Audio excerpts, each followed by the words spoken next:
complutense. Ella es Marta, yo soy Mariam y hoy estamos con Sara Simón. Es la actual consejera de Igualdad del Gobierno de Castilla-La Mancha. Nacida en 1983 en Guadalajara. Es diplomada en Biblioteconomía y Documentación por la Universidad Complutense de Madrid. Su trayectoria política comenzó en 2007, cuando fue elegida alcaldesa de Montarrón, cargo que ha desempeñado desde entonces. En 2015 asumió el puesto de diputada provincial y portavoz adjunta del Grupo Socialista en la Diputación de Guadalajara. Además, desde 2015 preside la mancomunidad Las Dos Campiñas. En el ámbito político se unió a Juventudes Socialistas en 2010, ocupando el cargo de Secretaria de Igualdad de Juventudes Socialistas de Castilla-La Mancha entre 2012 y 2015. Ese mismo año se afilió al Partido Socialista Obrero Español, el PSOE. En julio de 2023 fue nombrada consejera de Igualdad en el gobierno presidido por Emiliano García Paje. Desde entonces ha trabajado en iniciativas como la creación de la Casa de la Igualdad de Cuenca, que se inaugurará próximamente. Además, ha anunciado nuevas ayudas para víctimas de violencia de género y sus hijos, con un presupuesto cercano a 700.000 euros para 2025. Sara Simón se define como alcarreña, feminista e incansable al desaliento. Toma Bienvenida, ya. Sara. Pues muchas gracias, un placer poder estar aquí acompañándoos. Un placer tenerte aquí. Bueno, Mariam, ¿sabes que con Sara hemos coincidido 3 veces. 4? Esta es la cuarta. Esta es la cuarta. A ver, Sara, vamos a hacer memoria. Venga, vamos a hacer Repaso. memoria. Mariam, la primera vez que la tuvimos en calidad de concejala del Ayuntamiento de Guadalajara. Que la tuvimos aquí. Eso es, aquí estuve. Nos dio muy buena suerte y Emiliano García Paje nos dio un premio, que está aquí, Sí. y nos lo entregó Sara. Es verdad, es verdad. Pero es que después, En Alcázar fue. en Alcázar, efectivamente, que además coincidiste con Mariam y coincidiste Sí. con Lucía. Lucía fue una de las entrevistadoras de Emiliano. Pero es que luego después el tiempo nos ha vuelto a premiar, porque este instituto es un instituto, bueno, como veis por aquí, que está peleando por la igualdad y nos han dado un premio Menina, nos lo diste tú. Os lo Tú- dio la delegación del gobierno de Castilla-La Mancha, pero allí estaba yo Ahí también. estabas tú, así que... Y te tenemos por cuarta vez con Radio CBS. Eso es. Así que nos das suerte. Bueno, yo pues encantada de poder estar acompañándoos y haber participado en estos momentos bonitos, ¿no? También, ¿no? Para el centro y para el reconocimiento del trabajo que hacéis. Porque al final los reconocimientos son eso, ¿no? Son respuesta a un trabajo que se hace y yo desde luego que estoy agradecida de poder compartir con vosotros y con vosotras y sobre todo también agradecida del trabajo impagable que estáis haciendo. Muchas gracias, Sara. Yo te voy a decir otra cosa. Aquí habéis pasado 2 mujeres con las que se ha dado una circunstancia muy, muy curiosa, ¿verdad? Lo hemos hablado alguna vez. Aquí estuviste tú como concejala y al poquito tiempo te convertiste en consejera. Pero es que estuvo Rosa María García Ruiz en calidad de diputada y de concejala y ahora es delegada provincial. ¿Estamos ante la próxima presidenta de gobierno de Castilla-La Mancha? No lo creo, no lo creo, no lo creo. La verdad es que no lo creo. La verdad que en Castilla-La Mancha tenemos a un muy buen presidente, Emiliano Antes García. eres consejera de Igualdad y nos gustaría saber qué significa ser consejera de Igualdad y qué funciones tiene en su día a día. Muy bien, bueno, pues a ver, lo primero os quiero explicar qué significa ser consejera o consejero. Igual que en el gobierno de España hay un presidente o presidenta, podría ser también, en este caso pues todavía no se ha dado el caso y hemos tenido siempre presidentes. Y luego están los ministros y ministras, en los gobiernos regionales está el presidente o presidenta y después los consejeros y consejeras, que somos los que nos encargamos de gestionar y de desarrollar las políticas de cada área.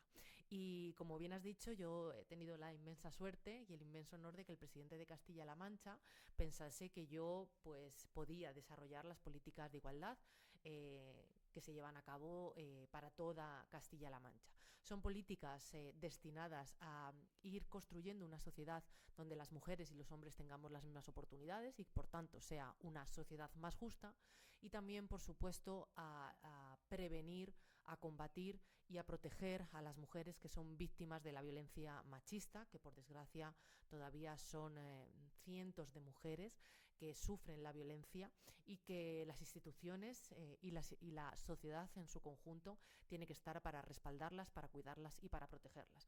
Pero desde luego que desde el Gobierno de Castilla-La Mancha tenemos claro que como gobierno tenemos que estar para darles soporte y para protegerlas, poniendo a disposición todos los recursos que estén en nuestra mano para que así sea. Muchas gracias. Sara, ¿tu día a día cómo es? Bueno, mi día a día es entretenido. Mi día a día es entretenido. La verdad es que vivimos en una región que es grandísima, es muy extensa y entonces para estar pegada al territorio, para conocer qué es lo que está pasando, para conocer testimonios de mujeres, de entidades que trabajan, pues hay que echarle muchos kilómetros para poder estar, ¿no? Pensaba que ibas a decir muchos huevos. Bueno, no, muchos hay que echarle también eso, pero sí también eso. Está pero, relacionado con la pregunta sí, de después, ya lo verás. Sí, pero sobre todo también muchos kilómetros, porque a mí me parece importante que las personas que nos dedicamos a la política conozcamos muy bien la realidad para poder tomar decisiones acertadas. Solamente si conoces los problemas reales de la gente, incluso si les escuchas en las soluciones, puedes poner en marcha políticas que realmente sean certeras. Porque hay muchas veces que tú desde tu despacho piensas que hay cosas que pueden funcionar, pero cuando aterrizas en la realidad no. Y hay veces que son por cuestiones tan simples, ¿no? Como que, bueno, que en un pueblo o que en las zonas rurales, pues las mujeres no tengan costumbre de hacer algunas cosas y por tanto no van a esos recursos que les has dado, ¿no? Y tienes que tomar las medidas para llevar esos recursos de una manera diferente, o con las personas más jóvenes también, ¿no? Esto es importantísimo. Hay muchas veces que nos empeñamos las personas mayores en tratar de llegar a las personas jóvenes de una manera determinada. Claro. Y las personas jóvenes están con otros intereses, en otros espacios, con otro lenguaje, y a mí me parece imprescindible poder escuchar para saber cuáles son los intereses de la gente y poderles dar una respuesta adecuada. Por eso el día a día, pues a veces termina con muchos kilómetros a las espaldas, pero desde luego que también de una manera satisfactoria, ¿no? Tengo a muchas personas que me acompañan, que me ayudan en esta tarea y que se están encargando también de que todas esas políticas luego se traduzcan en cuestiones efectivas y reales, ¿no? Como digo, en cosas que se publican en el Diario Oficial de Castilla-La Mancha. Hay muchas personas haciendo ese trabajo detrás, pero el día a día es este, ¿no? El de escuchar, el de estar en la calle, el de estar pegada al territorio y el de tener siempre los oídos y los ojos muy abiertos para conocer cuál es la realidad que nos rodea. Oye, Sara, María, me voy a colar. María me ha dado datos de ti que igual no deberíamos haber dado, porque ha dado incluso la fecha de tu nacimiento. Sí, no pasa nada, no hay problema. Te queríamos preguntar qué te motivó para dedicarte a la política, pero claro, es que ¿cuántos años tenías cuando fuiste alcaldesa de tu pueblo? Pues tenía 23 años, cuando yo me presenté por primera vez a unas elecciones. 23 años. Yo os puedo decir que cuando yo nací, prácticamente al año siguiente, o creo que en ese año, mi padre se presentó también a unas elecciones y fue alcalde también de mi pueblo. Nosotros vivíamos allí, nos criamos en el pueblo, en Montarrón. O sea, hasta que eres de pueblo. Sí, yo soy de pueblo, yo soy de pueblo y lo reivindico, yo claro soy de sí. pueblo.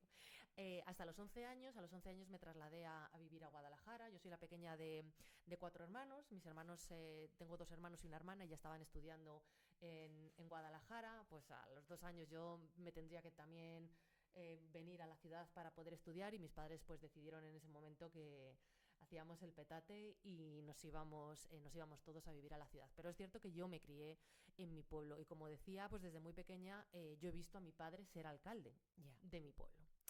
Y soy una persona a la que le gusta ayudar a los demás, pensar en mejorar la vida de la gente. Y hacer cosas, tener iniciativa. Pues con 18 años creo que hicimos un grupo allí en el pueblo para hacer la comisión de fiestas y organizar las fiestas, ¿no? Y al final un poco pues unas cosas te van llevando a otras y bueno, te ves presentándote a unas elecciones muy bien sin saber cómo llegas a esa decisión. Yo cuando me lo propusieron, fíjate que no fue algo que partió de mí. No fue algo, una idea mía, ni siquiera se me había pasado por la cabeza. ¿Y cómo fue entonces? No se me había pasado por la cabeza, pero de repente el que era alcalde entonces, el que fue alcalde entre mi padre y yo, pues se me acercó un día y me dijo: oye, Sara, son las elecciones y yo creo que a lo mejor tú te podrías presentar a las elecciones. Él ya no quería presentarse y me dijo, a lo mejor tú pues podrías presentarte a las elecciones. Y yo dije, pero ¿cómo me voy a presentar yo a unas elecciones? ¿Cómo voy a ser alcaldesa?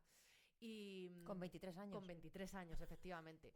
Y la verdad es que, bueno, lo pensé, ¿no? Ya te digo que aunque nunca jamás se me había pasado por la cabeza, de verdad, o sea, esto es, fíjate que es algo en lo que estoy cayendo ahora mismo. O sea, nunca jamás se me había pasado por la cabeza ser alcaldesa de mi pueblo, pero cuando me lo propusieron, pues me lo pensé, lo hablé con mis padres. Recuerdo que mi padre me dijo, ni se te ocurra, ni se te ocurra, ni se te ocurra. Y yo llegué a la conclusión de que lo tenía que hacer. Y les dije, esto es algo que tengo que hacer. A lo mejor me arrepiento, pero lo tengo que hacer.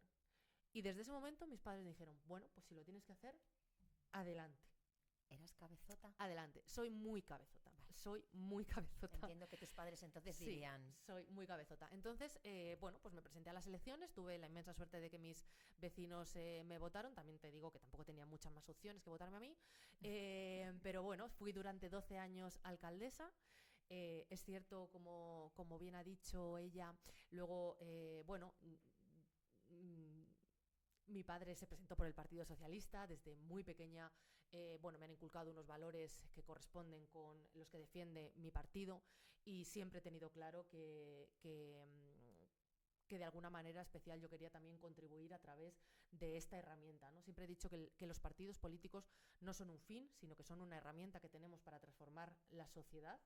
Y terminé afiliándome al Partido Socialista, terminé también afiliándome a las Juventudes Socialistas. Es cierto que en ese tiempo tuve la inmensa suerte que las puertas o sea, que el ayuntamiento de mi pueblo me abriese las puertas a conocer a muchas personas del Partido Socialista, de las Juventudes Socialistas, que me ayudaron mucho, que me enseñaron muchísimo. Siempre he sido una persona que me ha gustado observar, aprender, estar en ese punto de reflexión, de verlo un poco desde fuera, hasta que, bueno, luego hay veces que doy el paso adelante y ahí pues hay veces que no sé parar, ¿no? Pero siempre me ha gustado ver un poco desde fuera y tratar de aprender de las personas. Durante muchos años me rodeé de muy buena gente, de gente que me ayudó muchísimo y que me ayuda muchísimo, que me abrieron muchas puertas, porque al final también hay que tener a personas que te abren y te ayudan en el camino y que me han dado oportunidades, pues desde luego que seguro que muchas otras personas no las han tenido y ni las van a tener, ¿no?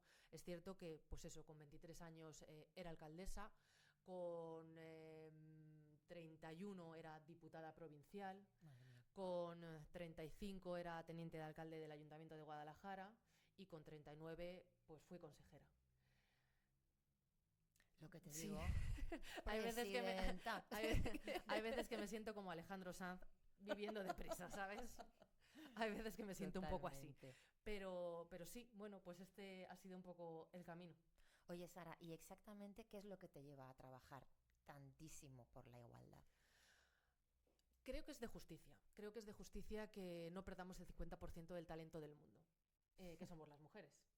Que parimos al 100%, además de la humanidad. Parimos al 100% y además es que me parece que es muy poco inteligente renunciar a que las mujeres podamos aportar en igualdad de condiciones. Y creo que a día de hoy todavía no lo podemos hacer. No es que no queramos hacerlo, sino que no podemos hacerlo porque lo tenemos mucho más complicado. Es cierto que hemos alcanzado como una igualdad, ¿no? Un estatus de igualdad, que parece que ahora mismo vivimos en una sociedad, por lo menos en nuestro país, que vivimos en un país avanzado, ¿no? No estamos hablando de otros países en los que todavía las mujeres viven en situaciones muy, muy, muy complicadas, pero en nuestra sociedad desarrollada parece que hemos alcanzado un nivel y una vida en el que las mujeres, bueno, pues podemos vivir plenamente igual y podemos desarrollar nuestra vida plenamente igual. Pero yo creo que no es verdad, no es real, porque nos falta un camino importante por recorrer, que es el del reconocimiento social.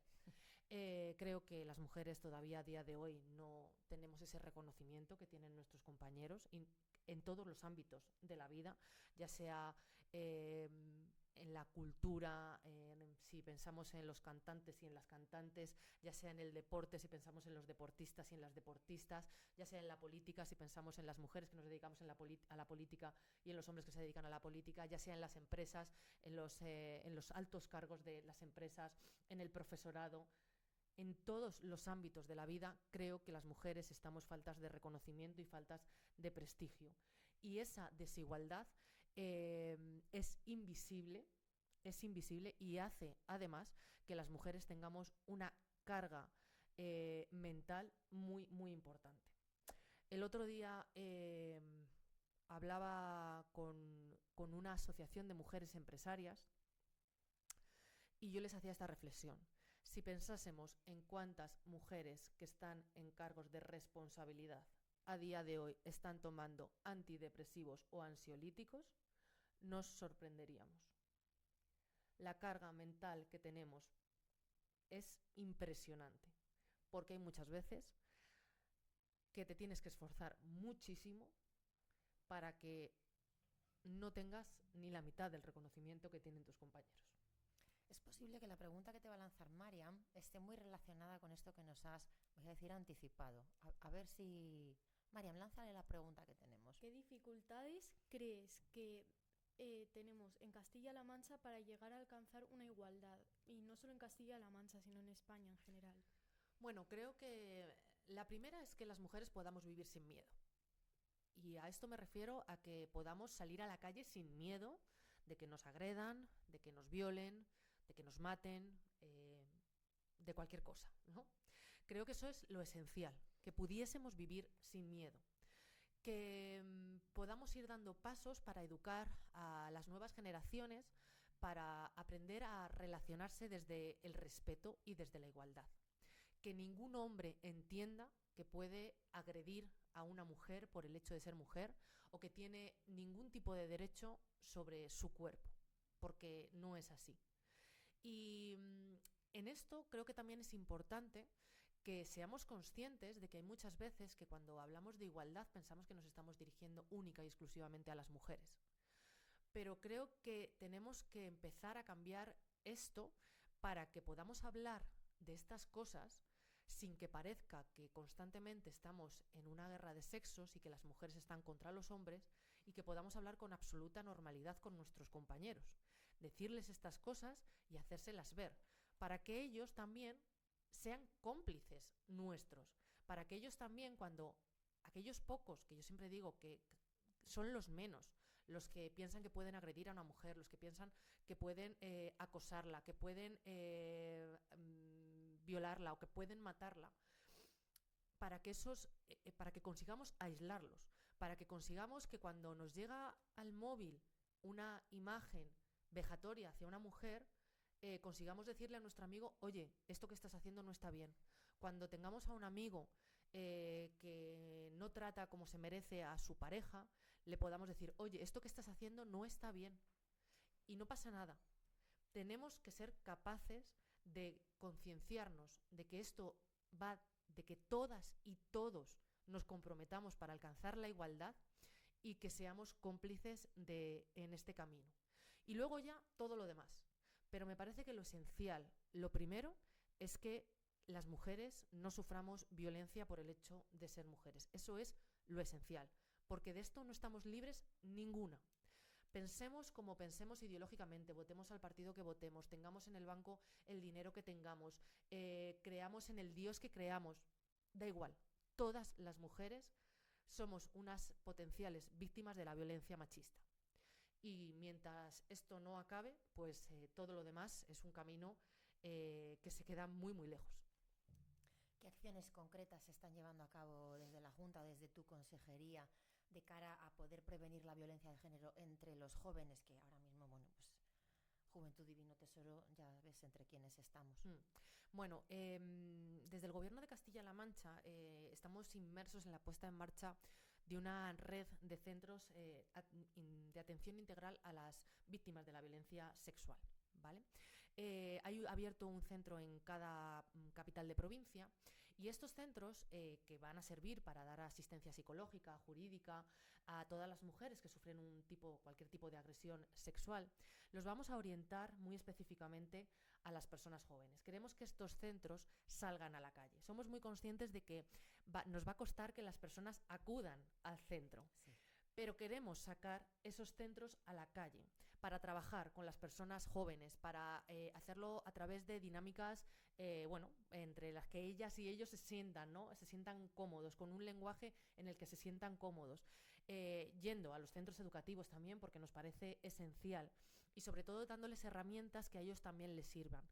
Yo no sé si recuerdas tú, Marta, pero nosotros cuando éramos pequeñas había un servicio de planificación familiar que íbamos cuando teníamos cualquier problema, que era un espacio seguro en el que podías ir a hablar con gente, aunque no te hubiese pasado nada, pero tú podías ir y tenías allí a alguien de confianza.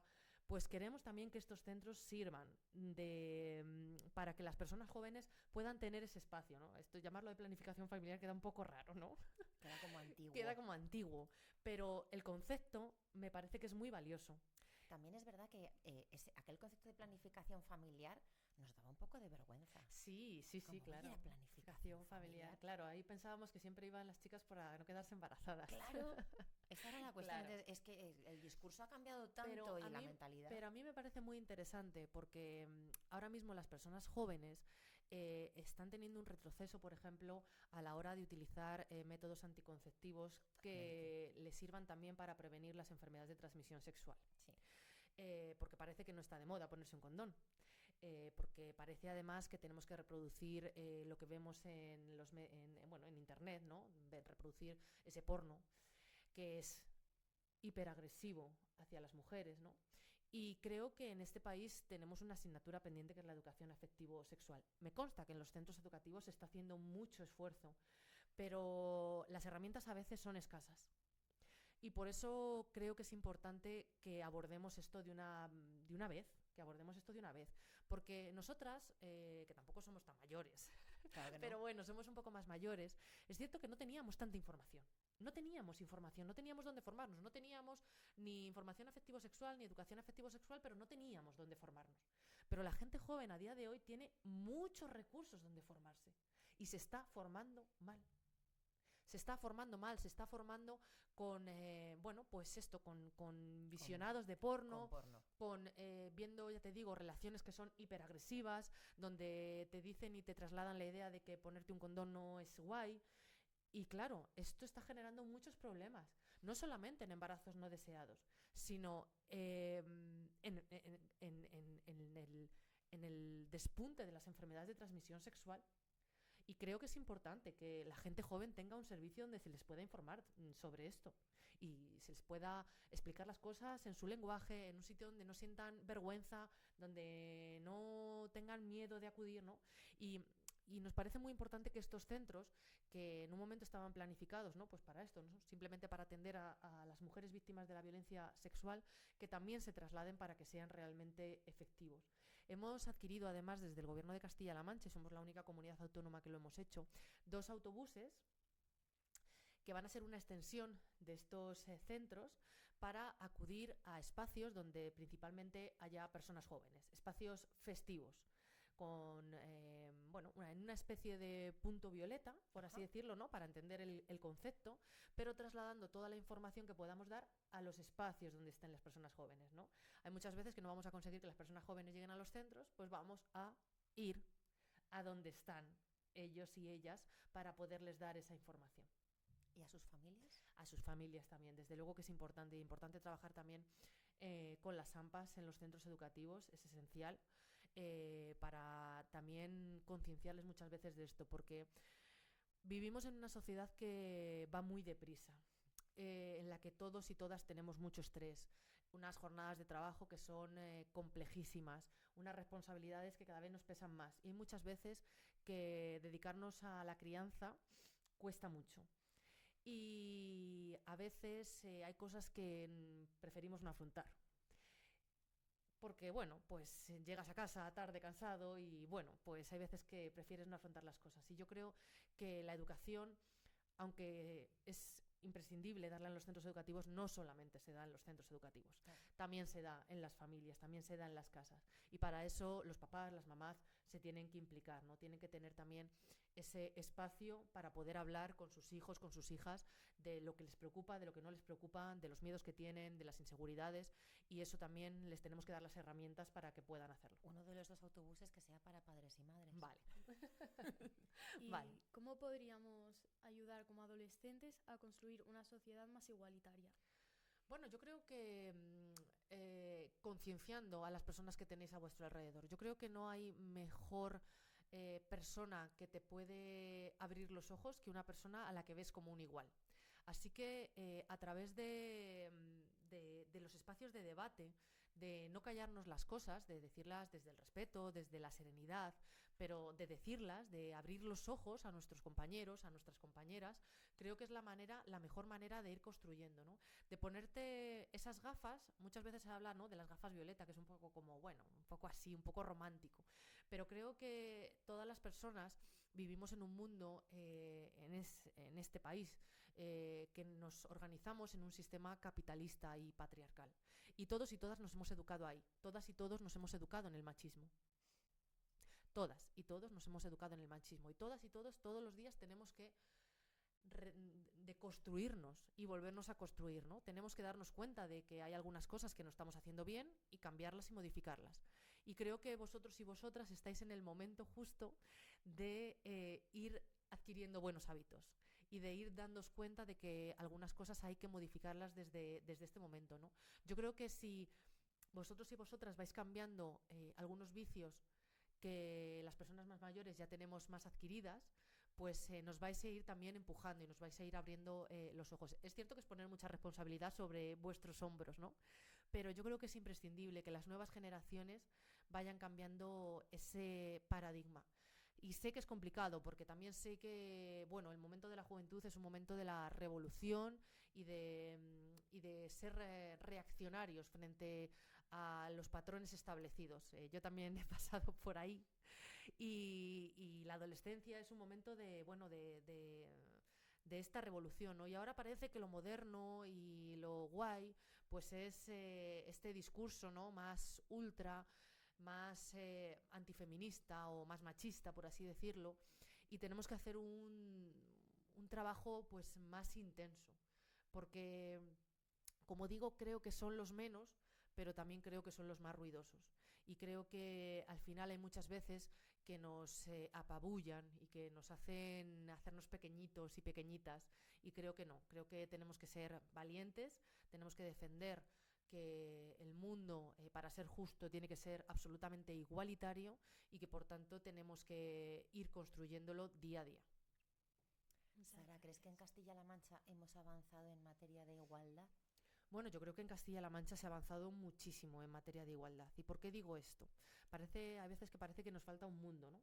Pero yo quiero recordar que en Castilla-La Mancha se aprobó la primera ley contra los malos tratos. La primera ley de este país. La primera. En 2001. Y se puso encima de la mesa un debate que no existía en otros sitios. Y parece mentira, ¿no? Porque siempre se piensa que Castilla-La Mancha es una tierra conservadora, es una tierra en la que, bueno, ¿no?, pues estas cosas así más progres, como que no encajan. Pero si pensamos, esta fue la primera tierra, la primera región donde se aprobó una ley. ¿Recuerdas el caso que removió y que hizo? Bueno, fue el caso, la ley estatal fue el caso de Ana Orantes, fue el caso de Ana Orantes ya en 2004, cuando se aprobó la ley estatal, pero aquí en Castilla-La Mancha se había aprobado previamente una ley. En 2001. Castilla-La Mancha fue anterior. En 2001 se aprobó una ley regional contra los malos tratos, se llamaba en aquel momento. Después, en 2004, se aprobó la ley estatal. La ley del fuimos 3 años por delante. Sí, sí. La ley de 2004 fue una ley en la que se reconocía la violencia de género ejercida por la pareja o la expareja, pero dejaba fuera un montón de violencias que sufrimos las mujeres. En el año 2018, en Castilla-La Mancha se aprobó la ley por una sociedad libre de violencia de género, que reconocía no solamente la violencia ejercida por la pareja o por la expareja, sino que reconocía también los feminicidios, Porque yo quiero recordar que, por ejemplo, casos como el de Diana Kerr, que es un caso que todos tenemos en nuestra cabeza, no está reconocido como un caso de violencia de género porque no la asesinó su pareja. En Castilla-La Mancha se hubiese reconocido como violencia de género. También se reconoce la trata con fines de explotación sexual, la prostitución, la mutilación genital femenina, la violencia psicológica, la violencia económica. Todo esto se reconoce en Castilla-La Mancha como violencia machista. Y somos la única comunidad autónoma y la única región de Europa que tenemos una ley que está adaptada a los preceptos que se aprobaron en el Convenio de Estambul y que reconoce todas estas formas de violencia que sufrimos las mujeres. O sea que yo creo que Castilla-La Mancha es una tierra pionera, es una tierra que tiene una red de 88 centros de la mujer, tiene 15 recursos de acogida para las mujeres que tienen que salir de su casa sin nada, muchas veces acompañadas de sus niños y niñas. Ahora va a tener estos 5 centros para agresiones sexuales, estos 2 autobuses que van a estar recorriendo todos nuestros municipios. Tiene ayudas para los huérfanos, porque además esta ley de 2018 también reconocía a los huérfanos y huérfanas de las mujeres asesinadas por la violencia machista como víctimas de la violencia machista. Y tiene ayudas desde que se quedan huérfanos hasta los 21 años, de 7.200 euros cada año, para ayudarles a poder desarrollar su vida después de que su madre haya sido asesinada. Se me está removiendo mucho todo. Lucía te estará siguiendo muy bien porque Lucía forma parte de la asignatura de artes escénicas y a lo largo de toda la primera evaluación hablamos mucho de esto, ¿verdad, Lu? Y hay algo de lo que hablamos que es, bien, las mujeres que son asesinadas, por desgracia ya, ¿y sus hijos? Eso es, ¿y sus hijos? ¿Qué pasa con eso? Con sus hijos y con sus hijas no que se se quedan, habla, es como, ya está, se quedan solos en la vida. Por suerte hay una gran red en Castilla-La Mancha, desde luego que nos ocupamos desde el primer momento en cuál es el destino de estos niños, de estas niñas, hasta que no están con algún familiar que se hace cargo de ellos. Desde luego que no les perdemos de vista. Como te digo, estamos muy pendientes también para que pidan esas ayudas. Es que hasta Sara, los 21... me estoy acordando en la introducción, Mariam ha hablado de 700.000 euros aprox para 2025 y te íbamos a preguntar, ¿esos 700.000 euros a qué van destinados? Entiendo que a todo esto que nos estás Pues contando. a esto, a las ayudas para las mujeres que tienen que salir de su casa sin prácticamente nada y van a un recurso de acogida y están allí los meses que están y después se las da una ayuda para que puedan reiniciar su vida después de esto, para becas para las mujeres que son víctimas de la violencia machista y para sus hijos e hijas para que puedan estudiar, porque hay muchas veces que no solamente son los golpes, las mujeres que sufren la violencia machista, las que son asesinadas, pues obviamente, como tú bien decías, son asesinadas, pero hay muchas mujeres que por suerte consiguen salir de ahí, pero no son solamente los golpes, es la violencia psicológica, es cómo se quedan absolutamente destrozadas, cómo han sufrido violencia económica, cómo no tienen recursos para poder reiniciar su vida otra vez. Y nosotros, desde el Gobierno de Castilla-La Mancha, les ayudamos con esas ayudas de autonomía que llamamos para que puedan iniciar su vida. También con ayudas al alquiler, para que puedan tener una solución habitacional. Porque hay muchas veces que las mujeres no pueden salir de su casa porque no tienen dónde ir. Es que ¿dónde te vas? No tienen dónde ir. Entonces tenemos los recursos de acogida, pero también en los últimos años hemos invertido en los últimos 5 años, más de 5 millones de euros en ayudas al alquiler para mujeres que tienen que salir de sus casas y que para que puedan pagar un alquiler, ¿no? Y luego, como decía, los recursos de acogida y los centros de la mujer, que para los 2 próximos años tienen una inversión de 32 millones de euros. O sea, no son solamente los 700.000 euros en ayudas, ¿no? Luego, aparte de estas ayudas que van destinadas específicamente a las mujeres víctimas de la violencia machista, a sus hijos, a sus hijas también, desde el Gobierno de Castilla-La Mancha ponemos a disposición casi 2 millones de euros en ayudas para entidades, asociaciones, pues para hacer esas acciones que sirven para también ir modificando la sociedad. Por ejemplo, proyectos que tienen que ver con acabar con la discriminación múltiple. Mujeres que ya sufren esa discriminación por ser mujeres, pero imagínate, tienen algún tipo de discapacidad o son de alguna etnia minoritaria o pobres o tienen cualquier tipo de dificultad añadida, pues hay ayudas para promocionar proyectos que trabajen con estas mujeres. Tenemos una línea que es la más cuantiosa, de casi 600.000 euros, para proyectos que sirvan para promover los valores de igualdad. Se están haciendo muchísimos proyectos en nuestros pueblos para ayudar a mujeres que nunca han tenido la capacidad de, por ejemplo, tener conocimientos informáticos, sacarse carnet de conducir, saber cómo hacer un currículum, estas cosas, ¿no? Que parece que, bueno, que las damos por hechas en algunos espacios, pero que en otros no suceden, ¿no? Y luego también fomentamos mucho las asociaciones de mujeres, porque a lo mejor tenemos un poco en el ideario, ¿no? La típica asociación de mujeres mayores de los pueblos que se juntan pues para hacer manualidades, rosquillas, estas cosas, ¿no?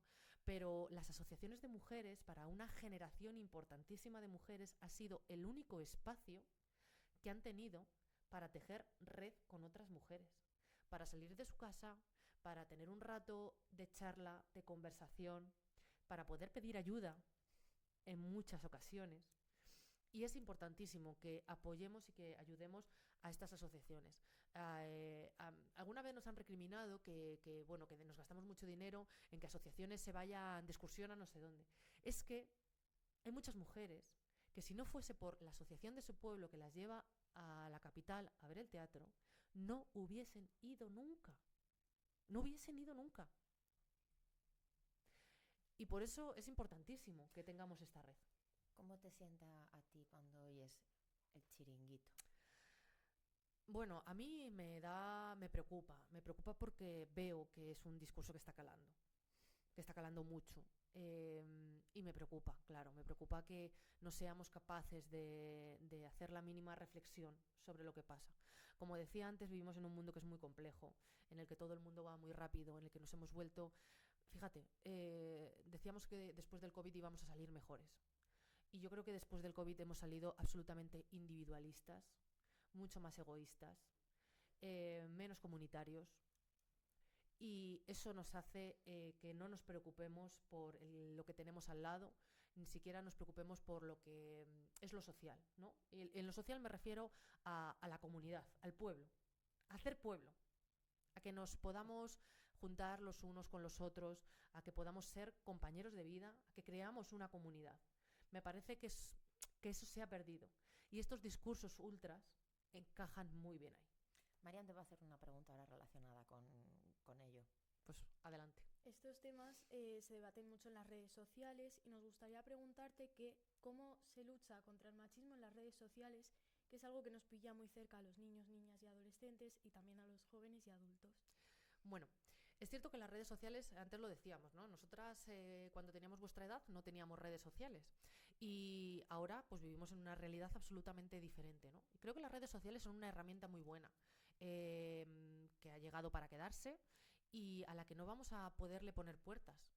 Creo que estamos enfocando mal esto, ¿no? Porque hay muchas veces que dicen, bueno, hay que poner limitaciones, hay que poner filtros. Yo creo que lo más importante es que nos dotemos de las herramientas para que cuando veamos esa información, para que cuando nos llegue, nosotros y nosotras podamos tener la capacidad de saber cómo reaccionar frente a ella. Porque no vamos a poder evitar que esa información nos llegue. No vamos a poderle poner puertas al campo ni al mar. No vamos a poder hacerlo. Porque además, cuando le pones una puerta, la tecnología ya te ha superado por 25.000. Y el adolescente te la tiraba abajo. Exactamente. Entonces, lo que tenemos que hacer es tratar de dotaros a vosotros y a vosotras de las herramientas para que tengáis ese pensamiento crítico, para que sepáis cómo reaccionar frente a ese contenido, para que digáis, esto no es lo que debería de ser, esto no es cómo nos deberíamos de comportar, cómo nos deberíamos de relacionar. Este contenido no me gusta, no le veo. Este contenido no hay que moverlo o este contenido hay que rechazarlo, porque no hay otra manera. Y creo que ahí vosotros y vosotras tenéis un déficit que nos lo estamos dando las personas adultas, que nos estamos dando esas herramientas y estamos permitiendo que a través de los teléfonos móviles os lleguen mensajes muy, muy peligrosos y que podáis ver realidades que antes casi ni se nos pasaban por la cabeza, ¿no? Y que además también sean para vosotros una herramienta difícil, porque también la vida para vosotros y vosotras es más difícil. Yo recuerdo que cuando yo tenía vuestra edad, pues había veces que había situaciones complicadas, ¿no? Pero a lo mejor en el colegio tenías en un momento determinado alguna situación complicada, pero después te ibas a casa y tenías un espacio seguro. Ahora no hay espacios seguros porque el teléfono móvil llega a todos los sitios. No hay espacios seguros y eso puede hacer mucho daño. Y creo que o aprendemos a utilizar bien las herramientas que tenemos, porque las herramientas en sí no son malas, sino cómo las utilizamos, o desde luego que no habrá manera de parar esto, ¿no? Y en eso sí que nos tenemos que centrar. Más allá de tratar de poner puertas o de limitar, nos tenemos que centrar en daros una buena educación para que sepáis utilizar las herramientas que vais a tener a vuestra disposición y que cada vez son más y más avanzadas. En la parte de no mover mucho esas publicaciones, hay que tener en cuenta que muchas veces las personas comentan para decir que no están de acuerdo, pero lo que no saben es que al comentar se mueve muchísimo más y tú a lo mejor no te tragas el discurso, pero a lo mejor le llega a otra persona que sí, que se lo acaba creyendo. Claro, por eso digo que no le vamos a poder poner puertas a cómo se mueven los discursos ni cómo se mueven los mensajes. Los mensajes en las redes van llegando y además hay una cosa de la que creo que hay muchas veces que no somos conscientes, pero el contenido está dirigido. Ahora mismo a través del teléfono móvil saben exactamente todo lo que hacemos. Absolutamente todo, tienen toda nuestra información, porque le damos a aceptar cookies sin pensarlo, porque los teléfonos nos escuchan, aunque parezca un poco raro decir esto, pero os habrá pasado 1000 veces que estés hablando con amigos de que te quieres ir de viaje a no sé dónde, y en cuanto abres el teléfono, lo primero que aparece es publicidad de ese no sé dónde. O sea, y si ves un vídeo más de 10 segundos, lo que empieza a aparecerte es contenido relacionado con ese vídeo. Y esa información que nos llega está muy, muy dirigida. No vamos a poder evitar que esto suceda, porque estas herramientas funcionan así. Tenemos que ser capaces, como digo, de tener las herramientas para, cuando nos llegue este contenido, saber analizarlo. Porque si no, nos estaríamos yendo de viaje todos los días. Y a veces no se puede. ¿Qué papel jugamos los centros educativos en la igualdad, Sara? A mí me parece que un papel básico. Un papel básico, como el de la familia, ¿eh? Como el de la familia. Me parece que las personas pasamos un momento muy importante de nuestra vida en los centros educativos. Un momento vital en el que nos conformamos como personas adultas, ¿no? Antes me preguntabas sobre mi vida, ¿no? Y sobre la alcaldía tan pronto. Yo creo que igual que a mí, ser alcaldesa de un pueblo desde los 23 hasta los 35, que es un momento vital muy importante en el que te formas como adulto, ¿no? Y te formas como adulto teniendo una responsabilidad como esa.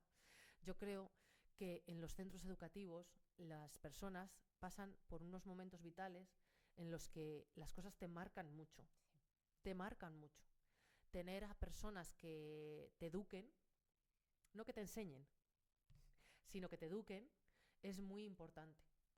Porque al final queda un pozo en tu forma de ser. Creo que todo lo que nos pasa en la vida nos va dejando esos pequeños pozos con los que después nos vamos construyendo. Y tener a personas implicadas, a tener a personas que te trasladen valores también, más allá del conocimiento puro y duro, me parece que es imprescindible para que esos pozos vayan quedando. Porque si vas a un centro educativo y lo que ves allí es que hay profesores, profesoras que se dedican a darte la materia y chao, pues a lo mejor tú dices, ¿qué valor tiene esto, no? ¿Qué valor?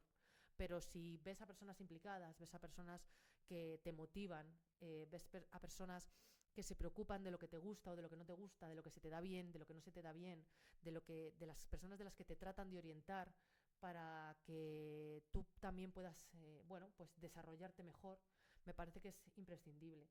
Yo creo que todos y todas tenemos en el recuerdo a profesores y a profesoras que nos han marcado de alguna manera especial. Esto es básico. Personas que te han enseñado más que las matemáticas o el lenguaje. Te han enseñado mucho más en la vida. Y otras que no, otras que pasan sin que simplemente no las recuerdes. Por eso tener a personas motivadoras en los centros educativos me parece tan importante. Porque al final se van a hacer a ciudadanos y a ciudadanas mejores.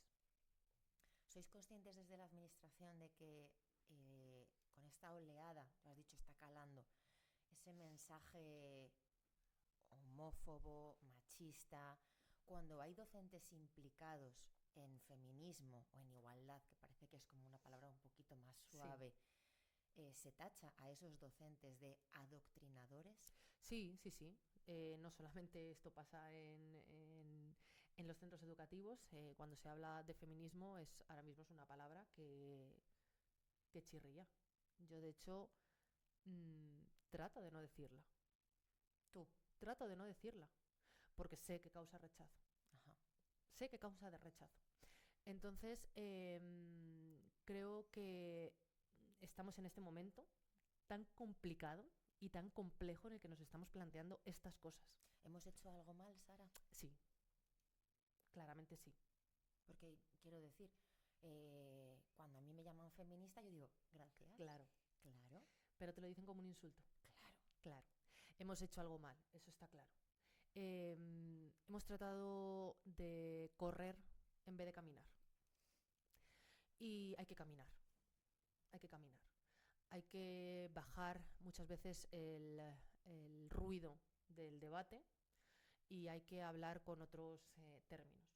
¿Crees que en algún momento hemos llegado a ser, no sé cómo decirlo, con los chicos me pasa mucho que se sienten excluidos, los varones? Se sientan agredidos. Sí, totalmente. Y cuando yo les planteo que el feminismo es inclusivo, que los necesitamos, sí, se quedan muy sorprendidos. Se sienten agredidos porque se les ha agredido. Se les ha agredido, ¿vale? Esto nos lo está diciendo la consejera de Igualdad, sí, ¿vale? A mí me parece que cuando tú dices que todos los hombres son violadores en potencia, pues entiendo que haya hombres que se puedan sentir agredidos.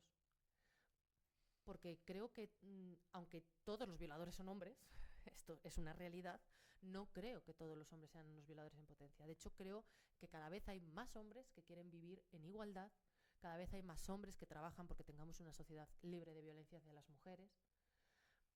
Pero ha habido discursos que no han sido medidos. No han sido medidos. Y a día de hoy, las personas jóvenes, los chicos jóvenes, se sienten agredidos por esto. También es cierto que antes, cuando hablaba del patriarcado, ¿no?, que también es una palabra que no me gusta mucho mencionar, ¿no?, porque genera un poco de rechazo, pero en esta sociedad en la que nos criamos, en esta sociedad machista, los hombres tienen privilegios que no tenemos las mujeres. Para que las mujeres podamos estar a la par que los hombres tienen que perder esos privilegios. Tienen que rechazar o renunciar a algunos privilegios para que nosotras podamos avanzar. Y claro, hay muchos hombres que yo soy consciente de que están dispuestos a hacerlo y de hecho lo hacen. Pero hay otros tantos que ven cómo esto, les perjudica, ¿no? Cuando tú has estado en una posición de beneficio, pues que de repente asumas que igual tienes que modificar esa posición para que otra persona, una mujer en este caso, pueda acompañarte en el camino, pues entiendo que también eso genera un cierto malestar.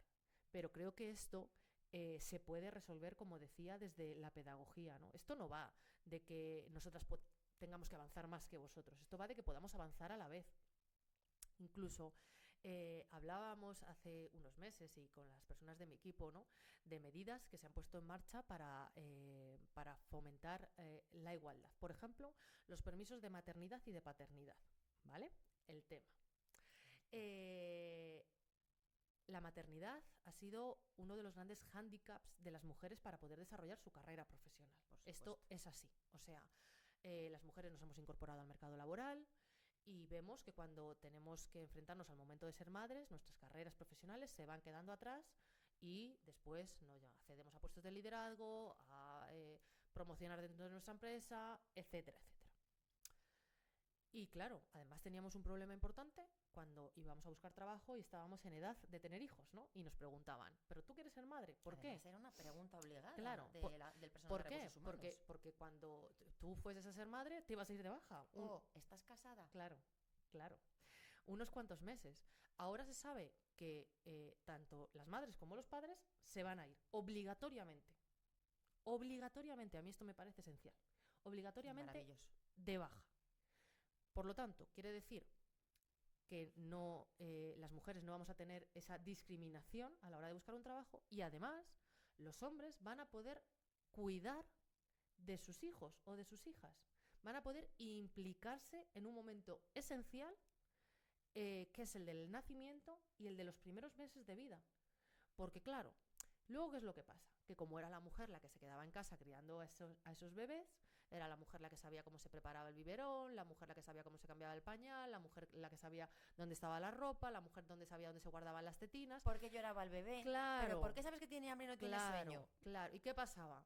Pues que los hombres, como estaban trabajando, no estaban haciendo esto. Y cuando de repente un día había que cambiar el pañal, bueno, pues hazlo tú, que ya lo sabes hacer bien, ¿no? Y esto pues lleva también a que al final la tarea de los cuidados y de la crianza haya recaído de manera casi exclusiva en las mujeres. O sea, que esto también es algo que tenemos que cambiar. Me parece que importantísimo cambiar, ¿no? Las mujeres nos hemos incorporado al mercado laboral, pero los hombres no se han incorporado al mercado de los cuidados, que digo yo, ¿no? Sí, al mercado de los cuidados, porque además, y esto creo que es algo que en algún momento habrá que afrontar, los cuidados cuestan muchísimo dinero. Muchísimo dinero. Y lo estamos haciendo las mujeres gratis. Esto es así. Ahí está el melón. Ahí está el melón.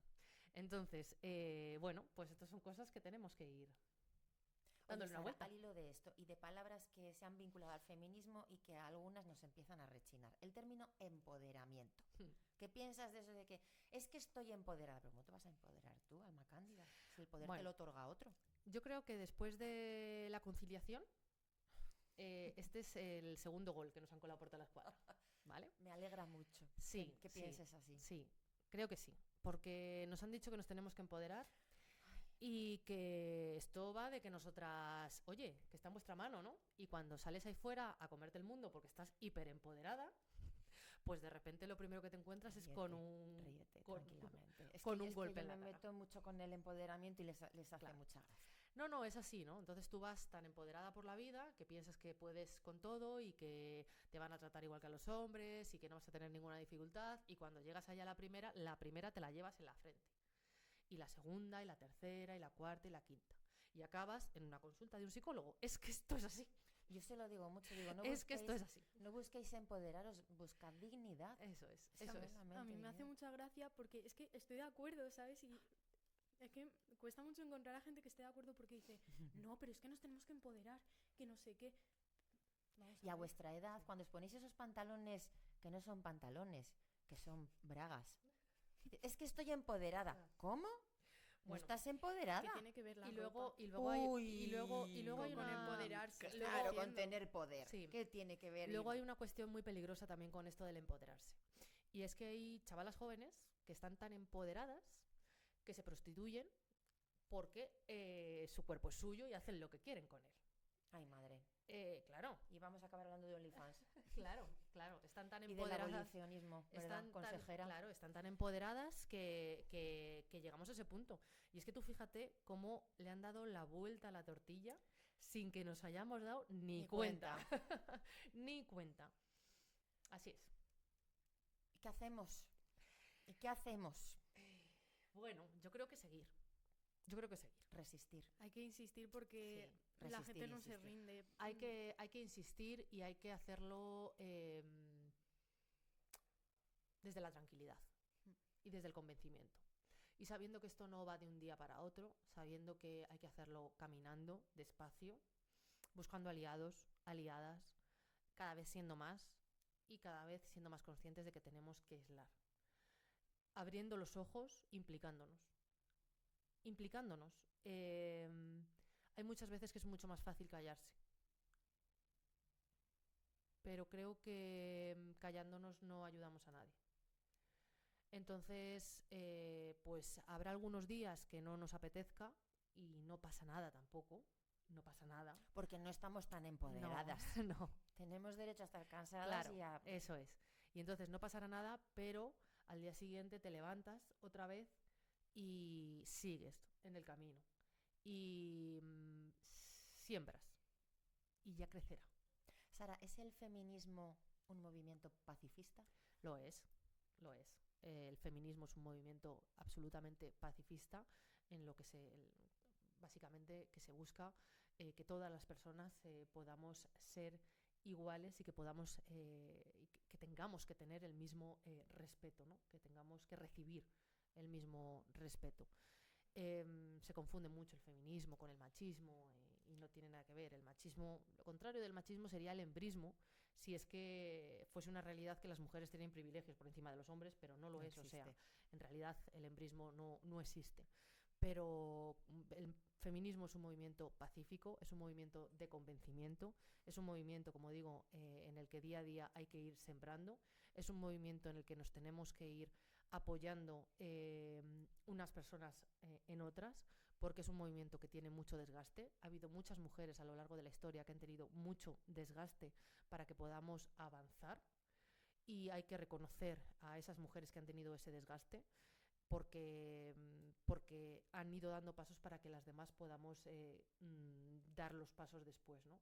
Entonces hay que cuidarnos, sobre todo, porque, como digo, aunque es pacifista, es un movimiento que desgasta mucho emocionalmente, y por tanto tenemos que ir cuidándonos.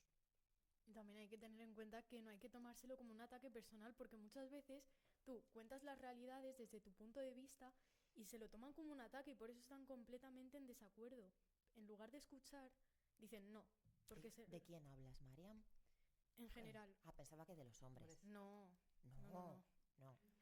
Que no todos los hombres son malos. Hay algunos que están de acuerdo con el movimiento porque se han informado y otros que no. Y ya está. Claro que sí. Pues eso es en eso es en lo que hay que estar. En convencer a las personas que tengamos alrededor, para que cada vez seamos más los que podamos seguir convenciendo, y sobre todo también pedir valentía, porque para esto también hay que tener la valentía de saber que muchas veces cuando pones la cara es para que te la partan. Y te la parten. Ya te lo digo yo, que te la parten. Así que, bueno, saber que cuando te parten la cara, pues te vas a casa, lloras un ratito, te curas las heridas y continúas. Mariam, yo creo que vamos a cerrar la entrevista pidiéndole a Sara un consejo para todos nuestros chicos y chicas de cara al futuro. Eso es muy difícil, ¿no? Aconsejar a alguien de cara al futuro. Yo creo que lo esencial es que sean fieles a sí mismos. Siempre. Siempre. Es lo más importante que podemos tener. No traicionarnos. No hay nada más importante que nosotros mismos. No es una cuestión de ser egoístas con el resto de las personas. Tenemos que vivir y convivir, pero hay que respetarse a sí mismo. Cuando te pierdes el respeto a ti mismo, ya no hay nada que hacer. Bueno, vamos a cerrar ya, pero claro, has hablado de respeto. Evidentemente, dentro de las políticas de igualdad se tiene en cuenta toda la diversidad. Desde la Consejería de Igualdad de Castilla-La Mancha, el colectivo LGTBI es contemplado. Sí, estamos trabajando. Desde luego que en Castilla-La Mancha se aprobó también una ley de diversidad sexual y de derechos de las personas LGTBI, y estamos trabajando en la elaboración de esas políticas que también sirvan para ayudar a las personas. Ahora mismo en Castilla-La Mancha tenemos un servicio que es pionero, que es el SAI, el Servicio de Atención Integral para personas del colectivo LGTBI, que tienen asistencia jurídica, asistencia psicológica. Ahora mismo está centralizado en Toledo, pero estamos trabajando para que en todas las provincias pueda haber un punto físico, porque aunque se da atención a todas las personas a través de videoconferencia, a través de los medios online, pero queremos también que haya un punto físico en cada una de las provincias para que puedan acudir, y desde luego que estamos trabajando y visibilizando al colectivo para que también, sobre todo, yo creo que cuando no se ven las cosas, cuando no se hablan de las cosas, hay muchas veces que genera, rechazo, y creo que es importante visibilizar al colectivo y trabajar para que puedan tener la igualdad de derechos que todas las personas. Qué placer tenerte, Sara. Bueno, pues el placer es mío. Sí. Pues es un honor que te tengamos como consejera de Igualdad en Castilla-La Mancha. Muchísimas gracias, la verdad que el honor es mío. Muchas gracias por haber sacado un ratito para estar en esta radio tan chiquitita, pero tan linda. Claro que sí, y la verdad que ojalá que todos los días pudiese tener un rato en el que me sintiese así. Qué bien. Sí. Ahora nos tomamos un café. Eso es. Para tomarte el café te vamos a regalar una de nuestras tacitas. Me encanta. Que está hecha por nuestro alumnado de Artes Gráficas y que tiene el logo de nuestro Ellas. Pues Así que para que te muchísimas acuerdes de gracias. nosotros cada vez que tú tomes un café, Muchísimas tranquilamente. gracias, muchísimas gracias. Y te hacemos entrega también de nuestra revista CBS, porque tenemos Perfecto. unos compañeros muy Ah, guays mira. que hacen esta obra de arte. Yo en el instituto también hacía la revista. Pues mira, Qué aquí a los mandos están nuestras compañeras de lengua, Paz Ruiz y Marta Fernández, acompañadas por Sonia Jodra, por Jonathan, que son de artes gráficas y Muy bien. imprimen estas maravillas. Pues gran trabajo. Así que Gran trabajo. muchas gracias, Sara. gracias.